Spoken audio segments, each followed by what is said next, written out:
Hello, everyone. Thank you so much for joining today. Today is the third and final day of the summit, so I hope you've been enjoying yourself today. My name is Alyssa Walders, and I am a part of the committee for the Niagara Leadership Summit for Women. I was in the planning and marketing committees. And in my regular day life, I am a conference and special event planner at White Oaks Resort and a virtual event manager for Eventistry by Ywca. So I love events, love being here today. How I lead with courage is by empowering others to lead, helping others see their potential, and which is the best way for me to see others be inspired, and that makes me super inspired as well. I wanted to say that this session is sponsored by the City of Welland, so thank you so much for having us here. I wanted to get into the land acknowledgement today. We begin this workshop by acknowledging the land on which we live and work as a traditional territory of the Haudenosaunee and Anishinaabe peoples, many of which whom to continue to live and work here today. This territory is covered by the Upper Canada and is within the land protected by the Dish with One Spoon Wampum Agreement. Today, this gathering is home to many First Nations, Métis, and Inuit peoples, acknowledging remind us that the great standard of living we have today is directly related to the resources and friendships of our Indigenous people.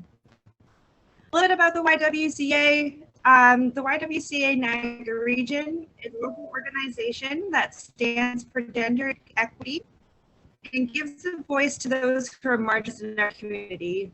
The YW offers emergency shelter and 3 stages of traditional housing for homeless women, men, and families to help its clients step by step break the cycle of homelessness and poverty for good. Now more than ever, this work is critical for the wellness of our community. Learn more about the YWCA and you can help support this organization at YWCA.com. Our community guidelines, I know many of you are probably well aware of these guidelines, but just to be clear, we want to take this opportunity to remind everyone that the Niagara Leadership Summit for Women virtual event is designed to facilitate a safe and open space for all participants. By participating in this session, you're agreeing to follow the community menu under the Important Documents tab. We're all now a lovely pleasure today.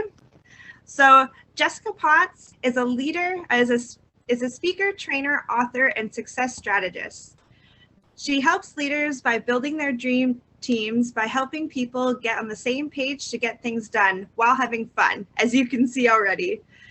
She believes that leadership happens at all levels, and her mission is to empower people to leverage their unique soft skills, strengths, and superpowers to live their most optimistic, productive, and fulfilled lives.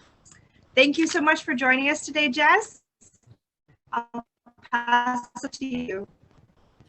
Thanks so much, Alyssa. If you are here and you are ready to rock, I want you to type into that chat, give me a big woohoo, or whatever your excited phrase is. Hit me up in the chat, give me a woohoo, tell me that you're here. Let's do this Niagara Leadership Summit for Women. Bring it on, I love it. There's Candy, we got a yippee from Steph.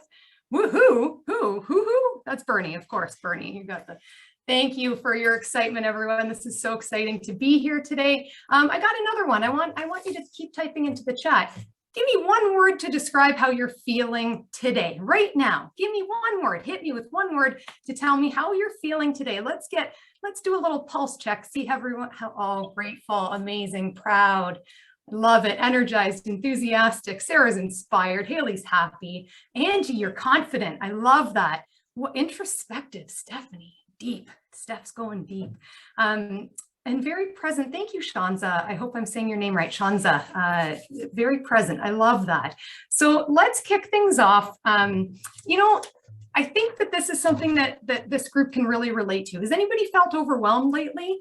Maybe you are spread too thin. Yeah, nod, hit me up in the chat. It keeps us from living life to the fullest. We often have competing priorities that leave us feeling drained and exhausted. Is this relatable? Yes, in chat, nodding. Thank you, thank you. You know, when I was in my 20s, I said yes to everything. You can see me kind of gritting my teeth. It was a source of pride to be asked and to be able to say yes and to be helpful to everyone.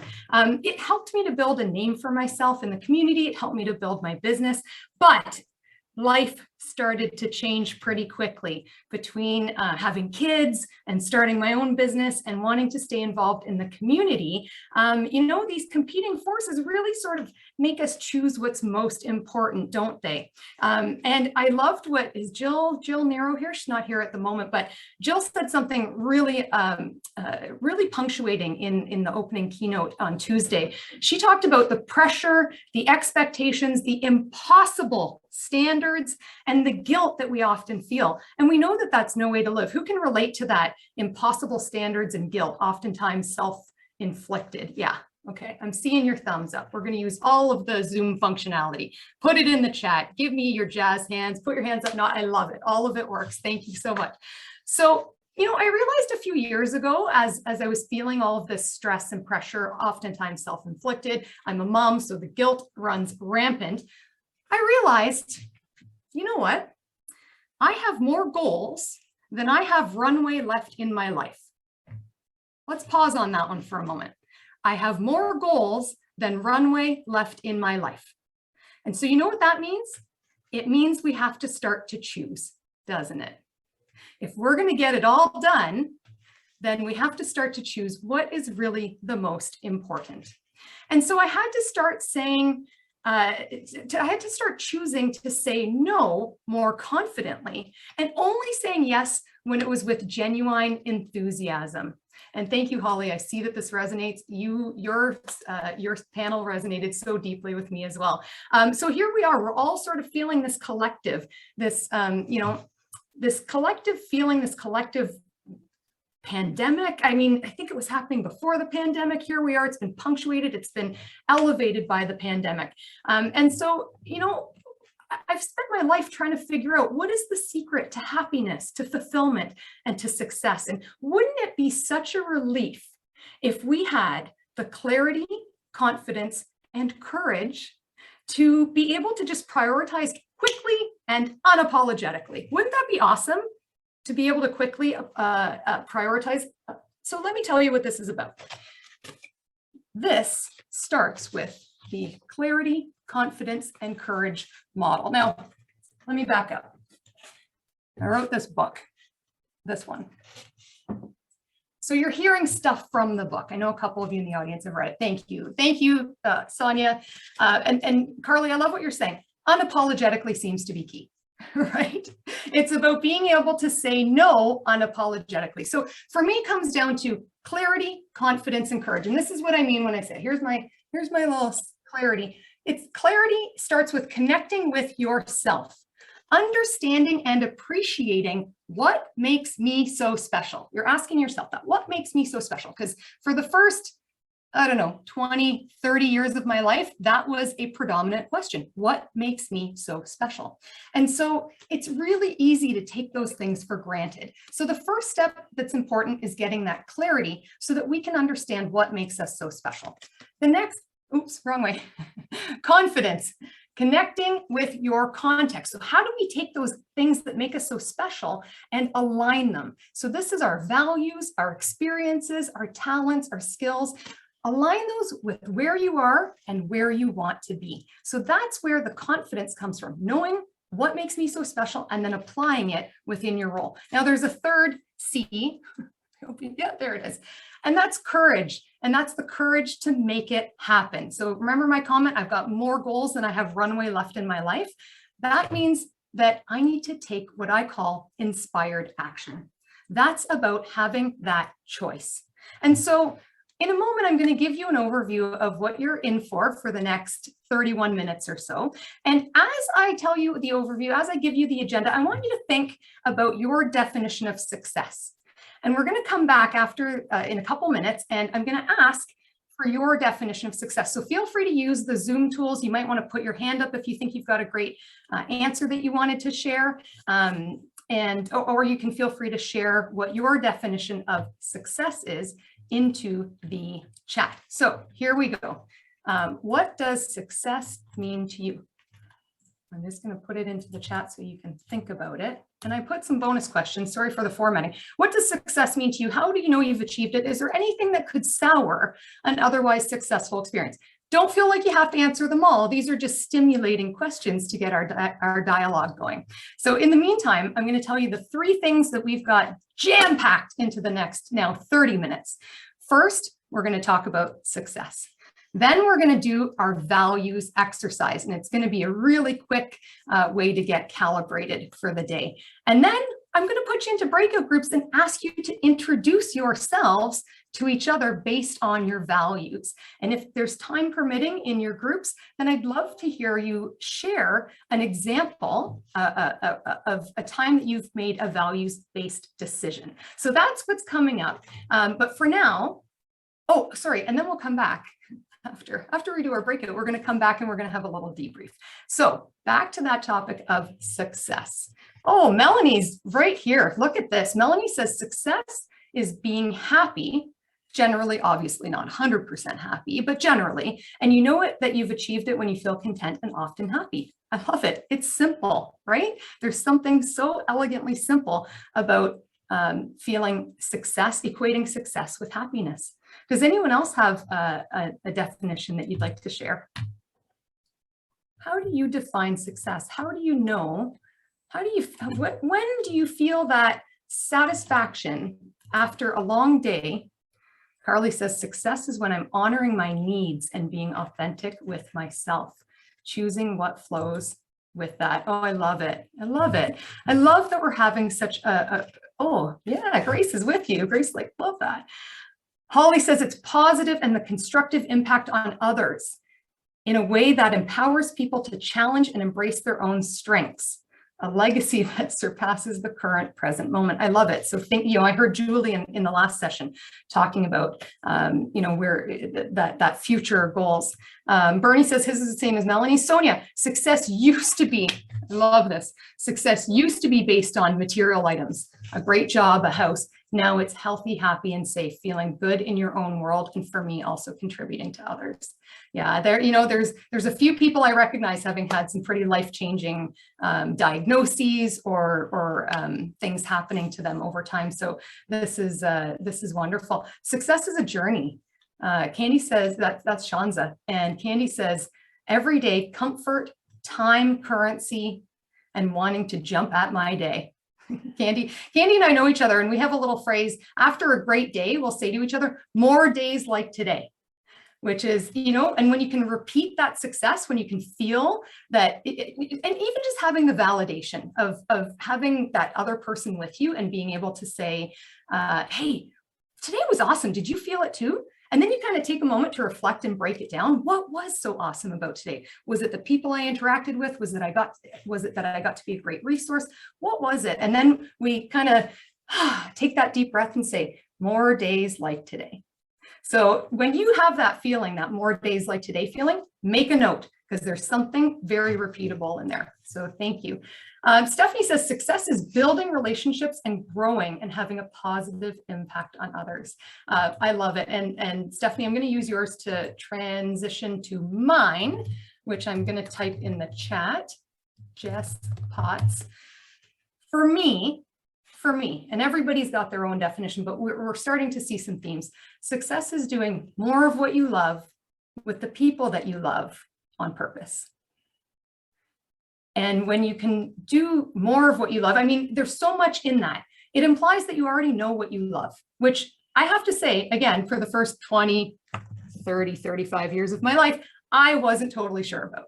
So it's this on purpose, with purpose, on purpose, and doing it with the people that you love, and doing it by design and not by default. I think that's what's most important, knowing that we can intentionally replicate that success.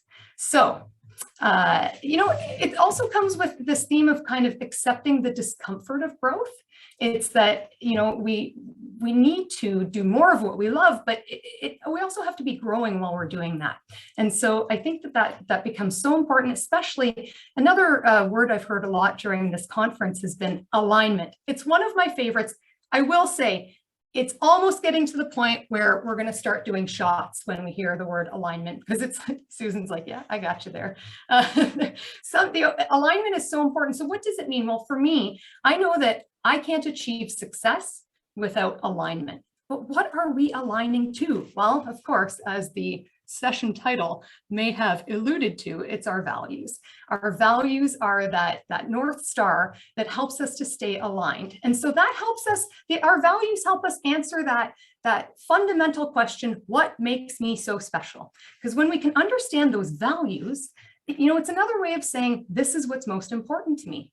And so when we know it, then we can start to live by it. And so I'm going to encourage you to, now I don't know how this works, so somebody tell me, are you on Zoom right now, or are you in EventMobi? Do you have access to the handout? No, some do, some don't. So let me put, because we're going to start our activity, and just in case you're not in the EventMobi platform, that's okay. We have a link. So you're going to head to bestdayeverbook.com/bonus. If you're not in the EventMobi link, head to bestdayeverbook.com/bonus, and you'll see there's activity 1, activity 2, activity 3. We're doing activity number 1.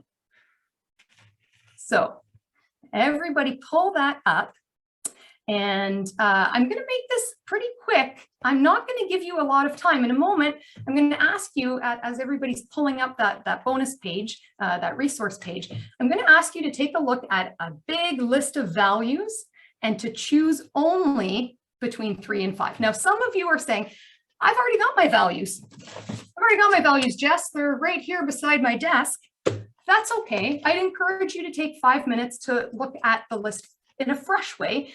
COVID has changed a lot of things. So if you did your values exercise, pre-COVID, things may have changed for you since. In fact, there's oh, thank you, Grace. She's just put the handout right there into the chat. So let's start by doing that exercise. I'm going to cue up some music. I'm going to give you only about 2 or 3 minutes to look through that list and choose 3 to 5 values. Now, I'm going to tell you again, after we choose the values, after we play our song, you'll get to see me dancing some more, we call it tap dancing to fill time. Then we're going to put you into breakout groups. We've got 25 people here, so it'll probably be groups of 4, 6 groups of 4, Alyssa, is probably what we're looking for here.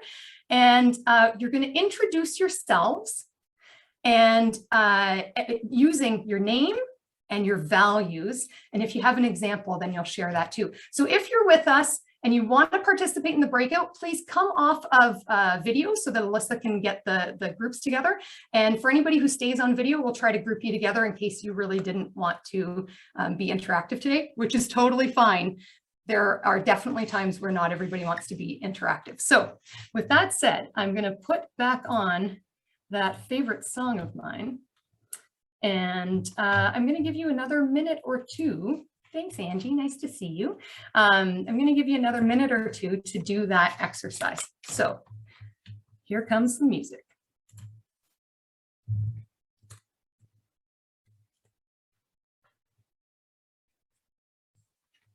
Sorry to clarify, if we want to participate, do we stay on or come off video? Please let us see you.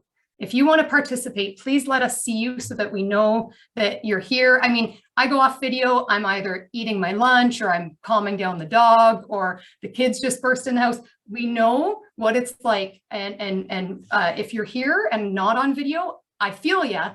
I so appreciate you being here. Don't feel pressured to come on video, but if you would like to do this introductory exercise where you get to participate with other people, please do come on video if you can so that we know to put you into a group.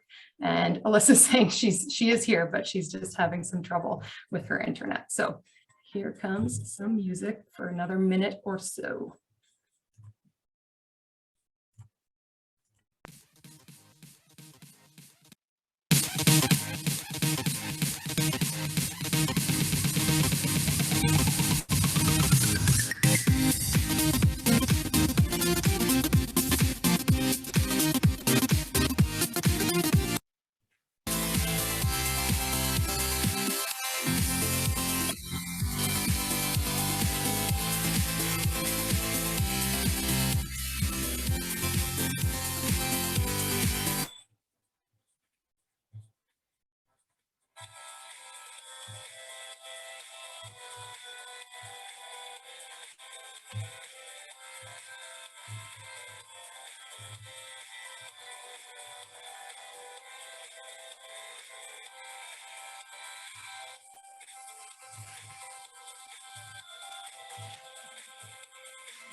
Alyssa, how are we doing with our room? We're doing great. All right, so here comes our countdown. We're gonna stop the share. Okay, so before you go, because I can see Alyssa's just invited me to a room, woohoo. Oh, goodbye, goodbye. If you know what you're doing, then go do your thing. Just a reminder, you're going to be introducing yourselves with your 3 to 5 values. And if you've got a recent example of a time that you've used it, share that one too. I'm going to drop in. So keep talking if you see me. I'm going to hop in and just see how everything's going. And then we'll come back in about 10 minutes. See you soon.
Hey, Alyssa, can you send me to another room? Sure. Where were you just in? I was in 4. There was only 2 people there, unfortunately. Oh, bummer. So I don't know if there's how many people are in the other rooms, but I just wanted to check in with where, so a bigger room would be good so I can see where they're at. Sure. I'll send you to breakout room 2. Thank you. Everywhere else has 3 and 4. Okay. Here I go.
Hi.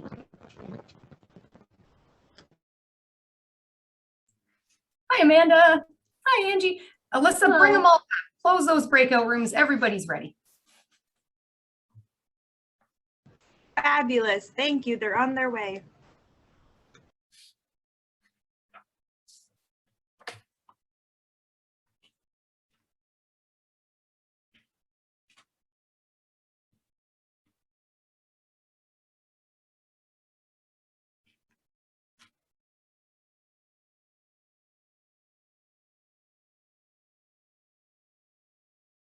Don't see a countdown, but I see everybody coming back and it's making me excited. Yes, everyone will be here in about 25 seconds. All right. Thank you, Alyssa, moderator extraordinaire, ladies and gentlemen, Alyssa Walders. Thank you, Jess. Thank you so much. Me hiding behind my non-camera. Technology being what it is, you know, we've got to keep our bandwidth open. So yes. We appreciate you, Alyssa. Oh, it's my pleasure. Truly.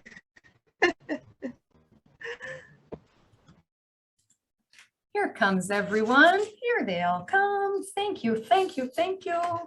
Is it back? Are we official, Alyssa? Everyone's back? All right.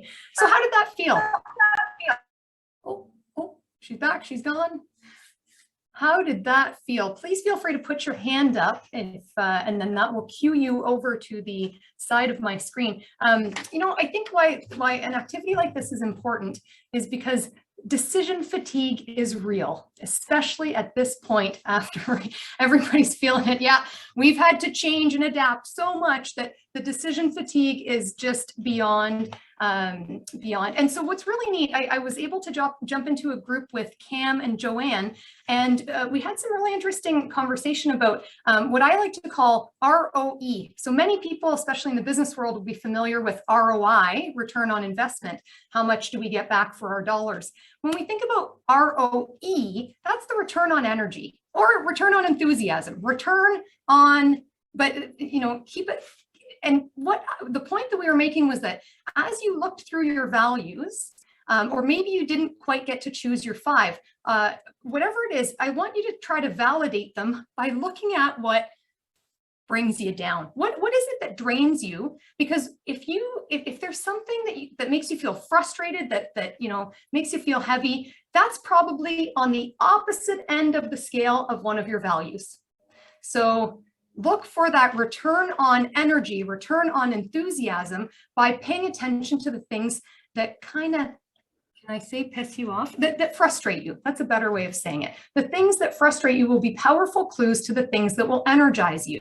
And when you look at your list of values, those should all be things that bring you a great deal of energy. That's one of our biggest clues when we're making those decisions is it an enthusiastic yes? Or is it a confident no? Because if it's not an enthusiastic yes, it should be a very confident no. Get out of here. Shanza, I would love to hear from you. I see that your hand is up. Please tell me what you would like to say. You know what? It's great, Jessica. I love your session. Just wanted to ask one thing. You know, like how we always say, like, you know, for growth, like you have to be in those uncomfortable places. You know, like that's like, how do you say to that? Because, like, you know, if I'm so uncomfortable somewhere, but I know like being there is definitely going to enlighten me some way. Yeah, so it's really interesting because there's we have our safe zone, our comfort zone, our safe zone, our comfort zone. Then we have our growth zone, and then we have the panic zone. So it's about pushing yourself outside of your limits ever so slightly, getting comfortable with doing new things, doing things for the first time. One of the most powerful quotes that I've ever heard was, hold on. I want to make sure I get it right because it's written, it's not my own, but it's here. It says, without continuous personal growth, you are now all that you will ever be. Let me say that one again, because it's a two-parter. Without continuous personal growth, you are now all that you will ever be.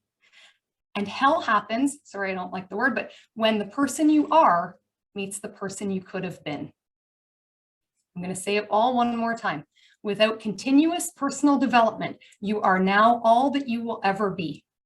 And hell happens when the person you are meets the person you could have been. So think of that when you're feeling uncomfortable, when you're putting yourself out there, when you're doing something for the first time and you're feeling that nervousness, embrace it, because those nerves just say that you're engaged. And I was nervous this morning. I speak for a living, everyone. I do, like, this isn't new to me, but I was nervous this morning. And part of why I was nervous was because I know you. I'm used to speaking to people I don't know. I know many of you. That ups the ante of nervousness, but also because I deeply care. I care about the YW. I care about this conference. And as Candy's saying, embrace the nerves, because that's a powerful way to check in with yourself and say, am I doing the right thing? If I'm not nervous, I legit get nervous that I'm not nervous, because I'm like, do I not care? Am I not engaged? Like, what is going on? So, you know, when you're making those decisions and feeling that nervousness, push through it. I'm not going to lie. I looked for excuses to not deliver this today. I think it's going okay. I think it's going pretty good. But we always look for those reasons to give in to that primal fear. So don't give into it. Make the decision. Have the courage to get outside that comfort zone. Thank you, Alyssa, for Alyssa's saying, so relatable. I'm the moderator over here. It's very relatable. Yeah, thank you. So let's talk about some of the decisions we've made. I'm just looking at, we're very close to our wrap up time. And I wanted to share one example, a very powerful example from a couple months ago. I have a friend who's a mover and a shaker in Niagara-on-the-Lake, and she loves to be involved in the community, to plan events, to do all kinds of things. And we were chatting about how tired we are, how fatigue had set in from making decisions from the pandemic. And she said, you know, I used to sit on 6 boards. Now I'm only sitting on 1, or boards or committees. She said, now I'm only sitting on 1. So from March 2020 to, it was probably May of this year that we were talking. And I was so intrigued. I said, tell me, what board made the cut? Which of these lucky Niagara initiatives gets to keep you, and how did you make that decision? And not surprisingly, the answer, I don't even know all of the committees that she was involved in, but I wasn't surprised to hear her say, my daughter's daycare. I'm on the board of my daughter's daycare. And I can see from the collective nod, everyone's like, huh, family must have been one of her values. And so it became an easy decision when she looked at how spread thin she felt during the pandemic. Six boards or committees down to 1 based on where her heart was. So that notion, I say it's where your heart is, it's really where your values are. And if your values are in your heart, then so be it. So did anyone else have an example that you'd like to share of a values-based decision that you've made? Thank you, Shanza. I see you loving that up. Does anyone else want to share a values-based decision that you're pretty proud of and that you'd like to sort of validate by saying it out loud? I'll give everyone a moment while I slow-mo dance to, no? Okay, all right. So thank you, Sonia. Sonia's still with me. So what I want to say is that today, we all, me, myself, we all still wrestle with these decisions, with daily decisions about how we can make the most impact, about how we can get the most return on our energy. And, you know, it's still not easy, but with the clarity, confidence, and courage that we can get by appreciating our values, revisiting them every day. Like I know I mentioned this, but this is one of my most proud diplomas. And these are tiny little Post-it notes that have my values on them over top of that diploma. And it sits right here beside my desk, because when I have those difficult decisions to make, I just look over there and say, oh, it gets easier when we look and really start to examine that. Ooh, Sarah, fiercely protecting time with my loved ones and time alone. Yes, even when you feel like you have 1,000 things to do. Candy, what's a recent value-based decision I've made? Some people may have noticed I'm not on social media right now. And part of why I haven't been participating in social media is because I'd rather take that hour or two a day and put it into picking up my kids every Tuesday and Thursday. So I stop work at 2 p.m. on Tuesdays and Thursdays, and I go and pick up my kids. And it's hard to make those decisions when you see that open time slot in your calendar and it's the only one that's available for the big meeting. But you have to make the decision, right? That's a commitment that we make to ourselves. So as you go forward and make commitments to yourselves, I wanted to, oh, Bryce says, finding a humor in a tough situation instead of being sad or throwing myself into a pity party. Who can relate to the pity party? Anyone? Like today? Okay, that's maybe just me. Yeah, and how do you get through that? You know, Julie had some great advice in the last session about those positive questions that we ask ourselves and the ways that we can find the humor in those situations. So look for that return on energy, look for the humor, and really look for where you can overlap your values, your talents or your strengths, and your tasks. And that is really one of the perhaps one of the best kept secrets that's going out there. So as we wrap up, I just want to say my job in real life, I work with leaders and teams to strategically prioritize resources and make better decisions together. So if this is a message that you want to bring back to your team, hit me up, hello@inspiredstrategy.ca. I would love to come and do a 30-minute recap for your team. So if you think that this is a message that your team needs to hear, then please reach out, hello@inspiredstrategy.ca.